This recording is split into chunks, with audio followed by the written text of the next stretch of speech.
வணக்கம். காம் account manager accounting and billing சாஃப்ட்வேர்ல மாஸ்டர்ல இருக்கிற பேக்கிங் யூனிட் கன்வர்ஷன் இந்த மாடலை பத்தின ஒரு டீடைலான வீடியோ. யூனிட் கன்வர்ஷன் இந்த கான்செப்டை பார்க்கறதுக்கு முன்னாடி இதை நான் க்ளோஸ் பண்ணிட்டு ஐட்டம்ஸ் ஓபன் பண்றேன். ஐட்டம்ஸ்ல துவரம் பருப்பு சம்பந்தப்பட்டதை ஃபுல்லா நான் என்ன பண்ண போறேன்னா ஃபர்ஸ்ட் கேட்டகரியை செட் பண்ணிட்டு அதுக்குரிய வெயிட்டேஜை கொடுக்க போறேன். துவரம் பருப்பு இதை நான் கேஜியா ஃபிக்ஸ் பண்ணிட்டு பர்ச்சேஸ் யூனிட் கேஜி.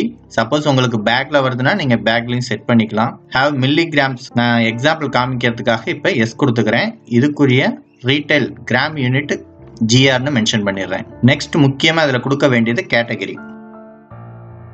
துவரம் பருப்புக்கு தூப்பருப்பு அப்படிங்கிறத இதுல கொடுத்துருக்கேன். நெக்ஸ்ட் இதோட வெயிட் 1 கிலோ கொடுத்து சேவ் பண்ணிடுறேன். அடுத்து அகைன் துவரம் பருப்பு 1 கிலோ. இது நம்ம பேக்கிங்கா போட போறதுனால அது சேல்ஸ் யூனிட் பீஸ் தான். ஸோ இதுல எந்த சேஞ்சஸும் பண்ணாம கேட்டகரி மட்டும் துவரம் பருப்பு மாத்திட்டு இதோட weight same 1 kg. So save பண்ணிடுறேன். துவரம் பருப்பு 250.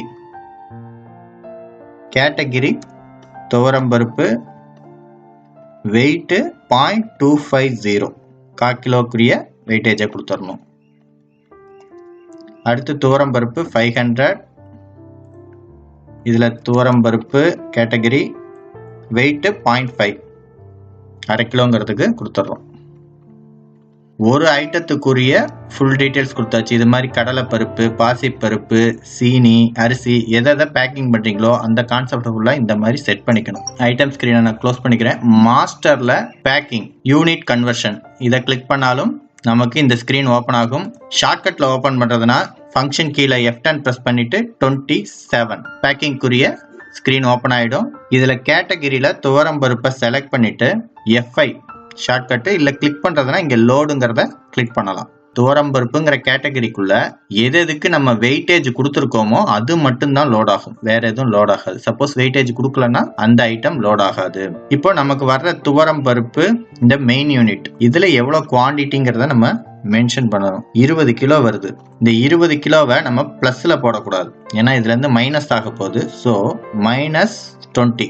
இதை நம்ம எதுல பிளஸ் பண்ண போறோம் அப்படின்னா 5 1 கிலோ துவரம் பருப்பு, 10 1/2 கிலோ துவரம் பருப்பு பேக்கிங். மீதி இருக்கிற 10 கிலோக்கு நான் 1/4 கிலோ 40 பீஸ் போடலாம். ஸோ அதை கொடுத்துட்டேன்னா இங்க 0 ஆயிரும். சப்போஸ் இது கொடுக்கல அப்படின்னா இங்க பாருங்க -10ங்கிறது நமக்கு மென்ஷன் பண்ணி காமிக்கும். ஸோ எக்ஸாக்டா கொடுக்கணும். இங்க இருக்கிற 20 கிலோவை நம்ம எப்படி ரீபேக்கிங் பண்றோம், இங்க இருக்கிற 20 எடுத்து 5 1 கிலோ, 10 1/2 கிலோ, 40 1/4 கிலோ கொடுத்துட்டு சேவ்.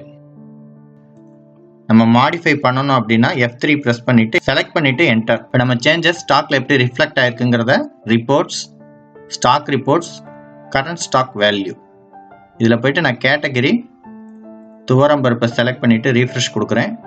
இப்போ துவரம் பருப்புல -20 இங்க மைனஸ் ஆயிட்டு 1 கிலோல 5, 500 கிராம்ல 10, 250 கிராம்ல 40 இந்த மாதிரி நமக்கு ரிசல்ட் காமிக்கும். பில்லிங் ஆகிறப்ப ஆட்டோமேட்டிக்கா இதுல இருந்து நமக்கு கழிச்சிட்டு வந்துடும். இந்த பர்டிகுலர் ஐட்டத்துல வச்சு டபுள் கிளிக் பண்றப்போ இதுக்குரிய ஸ்டாக் ரெஜிஸ்டர் நமக்கு லோட் ஆயிடும். ஓப்பனிங் ஸ்டாக் எதுவும் இல்லை. யூனிட் கன்வர்ஷன் P1ல 40 இன்வெர்ட் ஆயிருக்கு அப்படிங்கிறது இங்க மென்ஷன் பண்ணி காமிக்கும். டேட்டும் உங்களுக்கு காமிச்சிடும். 15/6/2022ல இன்வெர்ட் 40 குவான்டிட்டி, க்ளோசிங் 40 இருக்கு. இப்போ இதுல டபுள் கிளிக் பண்றப்போ உங்களுக்கு எங்க என்ட்ரி பண்ணாமோ அந்த ஸ்கிரீனுக்கு எந்த ஐட்டமோ அந்த ஐட்டத்துல கொண்டு வந்து கர்சரை நிறுத்திடும். இங்க ஏதாவது ஆல்டர் பண்றது இல்ல வெரிஃபை பண்றது என்னங்கிறத நம்ம பாத்துக்கலாம். துவரம் பருப்புங்கிறத கேட்டகரிய வச்சு லோட் பண்ணி பார்த்தோம். சப்போஸ் துவரம் பருப்பு மூடை வருது, அந்த மூடையில இருந்து நம்ம ஒரு 10 பாக்கெட் மட்டும் எமர்ஜென்சிக்கு 250 கிராம் போடுறோம் அப்படின்னா அந்த ஆப்ஷன் இதுல இருக்கு. அதுக்கு இப்ப நான் நியூ கிளிக் பண்றேன். இதுல டைரக்டா துவரம் பருப்பு 250 கிராம், இதுல 10 பாக்கெட்டு. அகைன் துவரம் பருப்பு மெயின் யூனிட்ல இருந்து 2.5 கிலோ. இந்த பாயிண்ட் விழுகணும் அப்படின்னா இப்ப 10ல போயிட்டு நான் புள்ளி வைக்கிறேன்னா விழுகாது, இங்க என்ட்ரி ஆகும். இதுக்கான ரீசன் என்னன்னா ஐட்டம்ஸ்ல துவரம் பருப்புக்கு ஹேவ் மில்லிகிராம்ஸ் எஸ் கொடுத்துருக்கேன். இந்த இதை கரெக்டா கொடுத்துருந்தா மட்டும்தான் இங்க நமக்கு டாட் வைக்கிறதுக்கு அலோவ் பண்ணும். இப்ப இதை நான் சேவ் பண்றேன். Total wait not equal to 0. இது 0வா இருந்தா மட்டும்தான் சேவ் ஆகும். இப்ப நம்மளே ஒரு எமர்ஜென்சில இதை பண்றோம் அப்படின்னா இங்கே 10 பாக்கெட்டு இன்புட் ஆகுது, ஆனால் எதுலேருந்து எடுக்கிறோம் இதை வந்து நெகட்டிவாக மாற்றணும். ஸோ -2.5 கொடுத்து சேவ் பண்ணிட்டோம் அப்படின்னா, இப்போ ஃபஸ்ட்டு என்ட்ரி பண்ணது கேட்டகரி வைஸாக என்ட்ரி பண்ணியிருந்தோம். செகண்டாக என்ட்ரி பண்ணது பார்த்தீங்கன்னா 2ஆம் நம்பரில் துவரம்பருப்பு 250 கிராம் 10, துவரம்பருப்பு மெயின் யூனிட்லேருந்து 2.5 கிலோ எடுத்துட்டோம். ஸோ இந்த மாதிரியும் நம்ம என்ட்ரி பண்ணலாம். இதில் முக்கியமான விஷயம் கேட்டகரி கம்பல்சரி கிடையாது, இருந்தாலும் அதை கொடுத்துக்கிட்டோம்னா டக்குன்னு அது மட்டும் லோட் ஆகும். அந்த பர்பஸ்க்காக கேட்டகரி கொடுத்துருக்கு. நீங்கள் டைரெக்டாகவே இங்கே டைப் பண்ணி எடுக்கலாம்.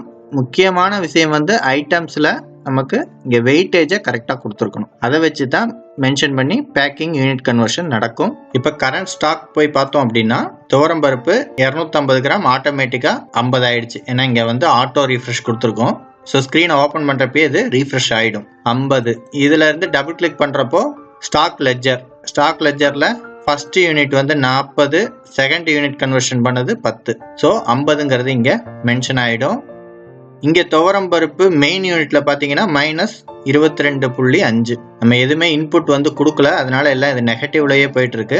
ஆக்சுவலாக நம்ம பர்ச்சேஸ் என்ட்ரி பண்ணிட்டு அதுக்கப்புறம் இந்த யூனிட் கன்வர்ஷன் இதெல்லாம் பண்ணோம்னா இந்த மாதிரி மைனஸ் எதுவும் வராது. இந்த மாதிரி நெகட்டிவ் வருது, இதை எப்படி பாசிட்டிவா கரெக்டா வந்த ஸ்டாக்குக்கு கொண்டு வர்றது அப்படிங்கிறத பத்தி நெக்ஸ்ட் வீடியோல டீட்டெயிலா பார்க்கலாம். நன்றி, வணக்கம்.